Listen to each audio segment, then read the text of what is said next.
Explicación de los personajes. Buenas noches, mi nombre es Nevi Campo.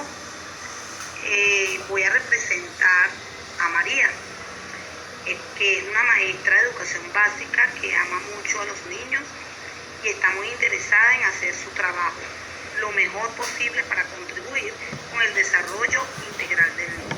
Bendecido día. Edgar Blanco. Me corresponde interpretar a Roberto. Es un trabajador social, actualmente es un coordinador de una organización no gubernamental dedicada a la prevención. Su espíritu de superación lo ha impulsado a una actualización permanente.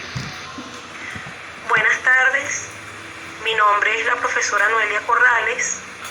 En esta obra voy a interpretar a Teresa, que es una chica que trabaja medio tiempo de día y estudia de noche. Ella vive en un barrio y realiza un trabajo comunitario con adultos, con jóvenes y con niños, para lo cual muchas veces utiliza sus dotes como cantante, instrumentista de cuatro y directora de teatro. Mi nombre es profesor Carlos Moreno y voy a representar el personaje de Luis. 4 amigos se reúnen para compartir sobre el proceso reflexivo. Para mí la reflexión es un proceso espontáneo en el cual uno se refleja en acción y que puedes cultivar. Es como una clarificación del significado personal de las experiencias presentes y pasadas, tanto como cotidianas, profesionales, familiares o sociales. Creo que la reflexión es un proceso que conduce a la generación de nuevas ideas y al cambio personal con relación a uno con uno mismo y a los otros, a las cosas o a las ideas. Si utilizamos los intereses para definir a la reflexión o al pensamiento reflexivo, tendríamos diferentes tipos de reflexión. Por ejemplo, la reflexión de María está orientada por un interés práctico, la de Roberto por un interés técnico y la mía, por supuesto, por uno emancipador, y la de Luis, no estoy segura por cuál. Yo considero los 3 intereses, aunque en mí también predominan el emancipador. Yo no veo la reflexión solo como generadora de ideas, porque esas ideas no son neutras, están basadas en valores y presuponen relaciones sociales. La reflexión para mí permite que adquiera poder para construir la vida social, ya que a partir de ella participas en la comunicación, la toma de decisiones y la acción social. Yo, sin embargo, vinculo la reflexión con la criticidad, el cambio de perspectivas y, si quieren, con la transición de paradigmas. La veo más como un proceso clave de la investigación y la toma de decisiones. Para mí se relaciona por una parte conmigo, mis sentimientos, el desarrollo del yo, el desarrollo moral, el autoanálisis, y por otra parte con la docencia, el currículo y el aprendizaje, especialmente el aprendizaje por experiencia. No siempre aprendemos de la experiencia, pero podemos hacerlo si reflexionamos sobre ella. Creo que tiene que ver con la acción, con cambios planificados o innovaciones, con la planificación, la evaluación, la solución de problemas. Está muy relacionada con la fundamentación de las cosas, la filosofía. Creo que empezamos a reflexionar cuando problematizamos las cosas, es decir, cuando no las aceptamos, sino que las cuestionamos. Yo creo que el proceso de reflexión surge de una inquietud, una pregunta, una preocupación y se da en forma discontinua o en espiral. La reflexión es diferente en cada persona. Se basa en experiencias distintas. Yo creo que aunque sea diferente para cada persona, hay patrones que son comunes. Hay una primera etapa de inquietud, una segunda de clasificación que consiste en la apertura a nuevas informaciones de variadas perspectivas. La tercera sería la resolución, cuando adquirimos una nueva visión de las cosas. Y la cuarta, la decisión sobre posibles acciones. Para mí la cuarta sería el logro de la continuidad del yo con el pasado, el presente y el futuro. Y la quinta, la consideración acerca de la decisión, por qué puedo decidir no actuar por ahora. Yo creo que a mayor conocimiento sobre la reflexión, hay mayor conciencia y control del proceso, ¿saben? Y este va a depender de influencias biológicas, psicológicas y sociales. Y no sabemos cómo influyen la edad, el sexo, la educación, la ocupación, etc. Creo que el nivel intelectual o cognoscitivo, más no el nivel académico, tiene mucho que ver, o quizás sea la capacidad de abstracción que tenga la persona. Hay diferentes tipos de reflexión. La reflexión en la acción, sobre la marcha, de la cual no estamos muy conscientes. La reflexión sobre la acción, por ejemplo, a veces llegamos a nuestra casa y decimos, actué equivocadamente, y pensamos cómo mejorar nuestra acción y la reflexión sobre esa reflexión que hicimos para mejorar, pero fue deficiente. Me preocupan los factores que influyen sobre la calidad de la reflexión. Me pregunto cómo podremos enseñar a reflexionar o cómo podemos mejorar nosotros mismos nuestro pensamiento reflexivo. A mí me ayuda escribir diarios y para reflexiones afectivas utilizo metáforas, dibujos o fotografías. Yo creo que uno tiene que automotivarse para reflexionar. Por lo general, yo me autoanalizo día a día y creo que tengo unas exigencias muy elevadas conmigo mismo. Pero también me esfuerzo por entender e incorporar diferentes perspectivas. Una de las cosas que contribuye es la interacción. Pero a veces uno cree que solo puede hacer las cosas mejor. Pero no es así, muchachos. ¿Saben por qué? Porque sencillamente dos cabezas piensan más que una. Yo siempre estoy problematizando las cosas, formulándome preguntas acerca de qué otra forma de pensar o de hacer hay.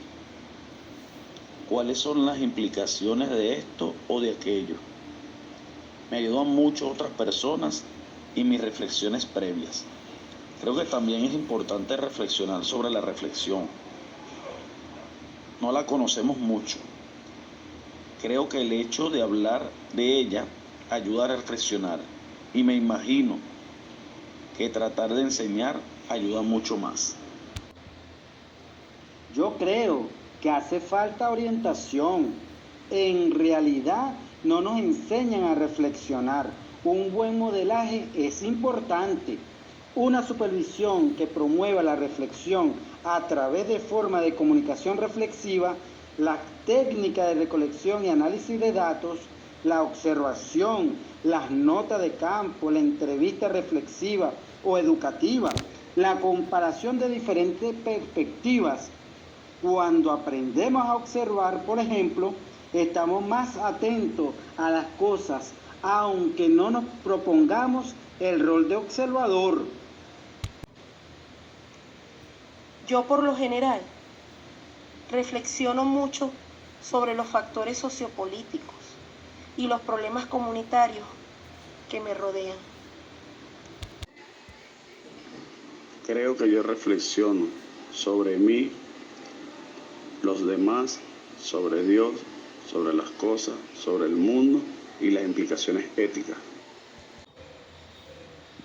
Yo hago énfasis en los aspectos personales, afectivos y profesionales.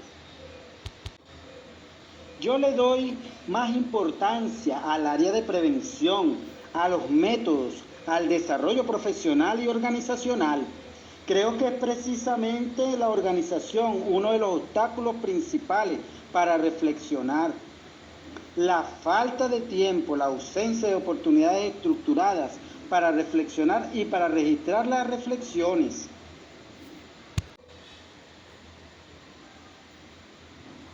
Creo que reflexionar sobre la experiencia es algo complejo y difícil y que uno no está acostumbrado a hacerlo. No utilizamos la reflexión como herramienta. Creo que hay falta de estímulo tanto por las características del sistema como por las personas. La gente no conoce ni valora la reflexión. Saben, muchachos, uno de los mayores obstáculos que yo le veo son las limitaciones que uno tiene para llevar a la práctica el resultado de su propia reflexión. A veces me siento frustrada, ¿saben? Y muy deprimida cuando reflexiono sobre los problemas del barrio, lo que sucede en el país, lo que sucede día a día, y me pregunto, ¿será que vale la pena tanto reflexionar, Señor?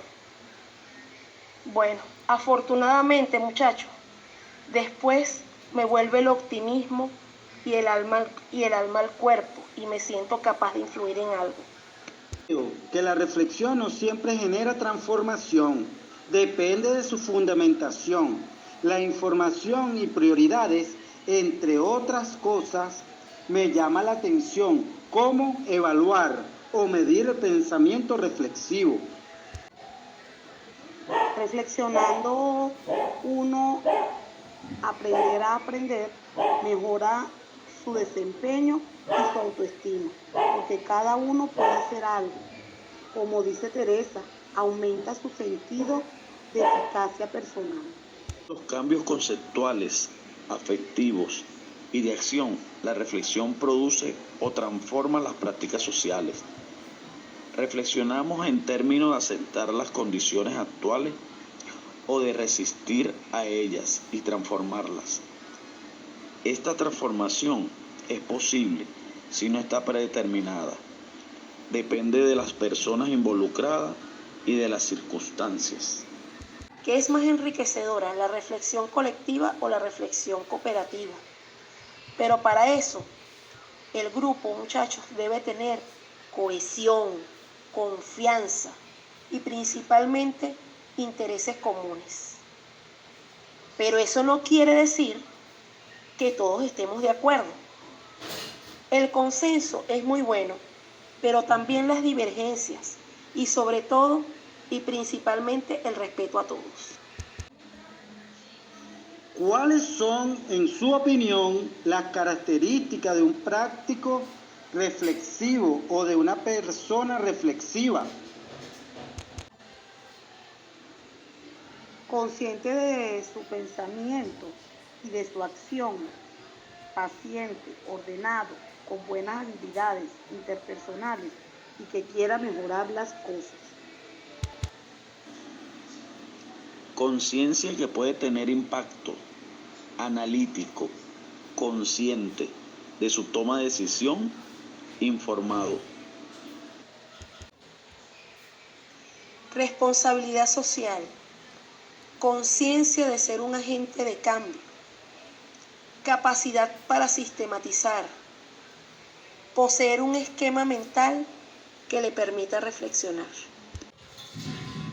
Entre las características de un docente reflexivo, especialmente de un formador de formadores, yo incluiría la independencia intelectual, capacidad para modelar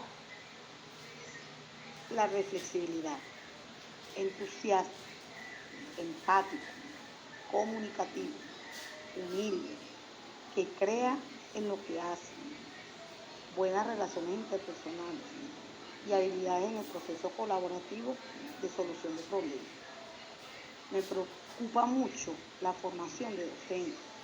Creo que es indispensable que tengamos la capacidad de analizar constructivamente nuestras prácticas, sobre todo porque debemos enseñar a ser reflexivos a nuestros alumnos. La reflexión nos ayudaría a tener más clara nuestra filosofía educativa.